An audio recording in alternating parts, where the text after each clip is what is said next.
Hi, my name is Tyler, and this is Aftertouch Audio. Today we're going to take a look into saturation and how you can use these plugins within your workflow. Before we get started, if you like these videos so far, consider joining our Discord community. I'm fairly active on there, and you'll get access to videos 24 hours before they go live, and a bunch of other perks coming soon. And now back to your regularly scheduled program. A lot of people tend to confuse saturation and distortion plugins, as they tend to sound very similar to one another. Just to clear this misconception up, they are the same thing, with minor differences. Saturation is a result of any process that alters the sound's waveform and adds new frequency components. Distortion, overdrive, and fuzz are all just different degrees of saturation. Think about saturation and distortion as a gradient, where softer levels of harmonic modulation can be considered saturation, and more extreme settings can be considered distortion. You do have some dedicated distortion plugins, which extreme is the only option. But keep in mind, the more distortion you add, the less dynamic range your audio will have. Okay, now that we got the technical stuff out of the way, let's look into the most common settings you'll find within a distortion or saturation plugin. At the heart, these plugins are relatively basic and only really offer you a few controls. The knob that most people are familiar with is drive, as it usually is the big knob on the screen. Bring this knob up to make the sound go. The drive knob adjusts the level of distortion or saturation that is applied to the track. Higher levels will lean more towards a distorted signal, where lower levels will lean more towards applying harmonic saturation. Distortion type. Within this setting, you'll find all kinds of different saturation modules depending on which plugin you are using.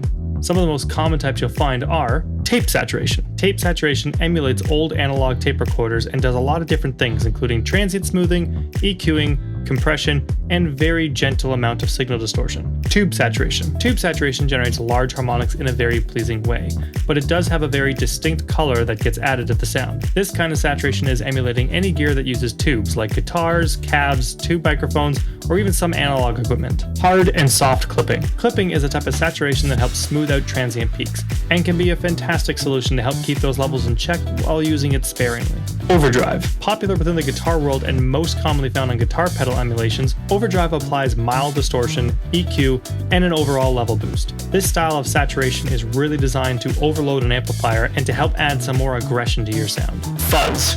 This is one of the most extreme levels of distortion that you can find, and it is basically applying a very strong clipping effect. It also adds a massive amount of harmonic distortion and kills the dynamic range, which also happens to sustain the sound a little further. Using some post EQ can really help this type of saturation shine. Here's where the confusion comes into play. Yes, there is a saturation type called distortion. This saturation type is mostly found as a standalone guitar pedal and uses EQ, filtering, and clipping to achieve this saturation. Guitar amps. This type of saturation is meant to emulate the sound of guitar amps and cabs. This type of saturation can heavily color the sound and drastically alter the frequency response. This type of distortion is one of the easiest to use and basically reduces the bits or volume stages your audio can have. This can really help add some grit to your sound, especially when mixed in subtly. Or if you want to help get that classic 8-bit vibe, this is the saturation module for you.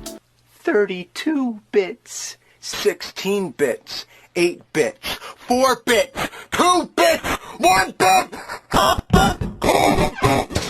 Wave shaping.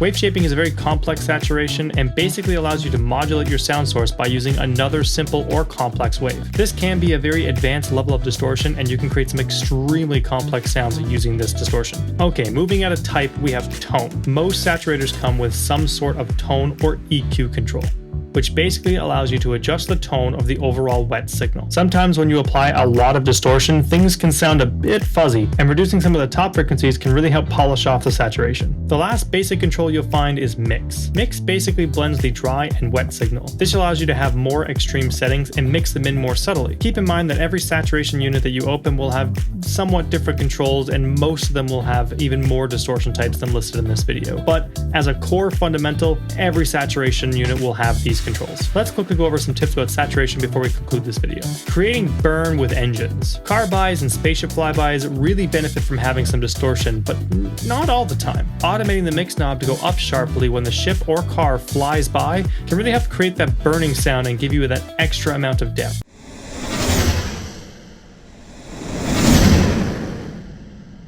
Play hard and mix soft. Try using more aggressive settings and mix them in subtly. This can help add more grit to your sounds without actually distorting the sound itself. This technique is very common across all plugins, but you can really help add some extra textures to your sound. I also use this technique when recording any sort of sound effect. I always tend to over-exaggerate my movements or over-exaggerate the effect in order to get a much better sound that will help cut through the mix better. Automation, automation, automation. The heart of saturation, hell, really, the heart of any plugin is automation. Automation really helps create some movement within your sounds. Have some aggressive settings and then have some softer settings just when you need them. Just having a static plugin doing the same thing all the time can get very stale, and saturation can really help benefit from some automation. If you like this video, please consider absolutely obliterating the subscribe button. And if you like the video, please consider dropping a like, as it really helps out the channel. And if you have any questions, please feel free to leave them in the comment section below or join our Discord, linked in the description.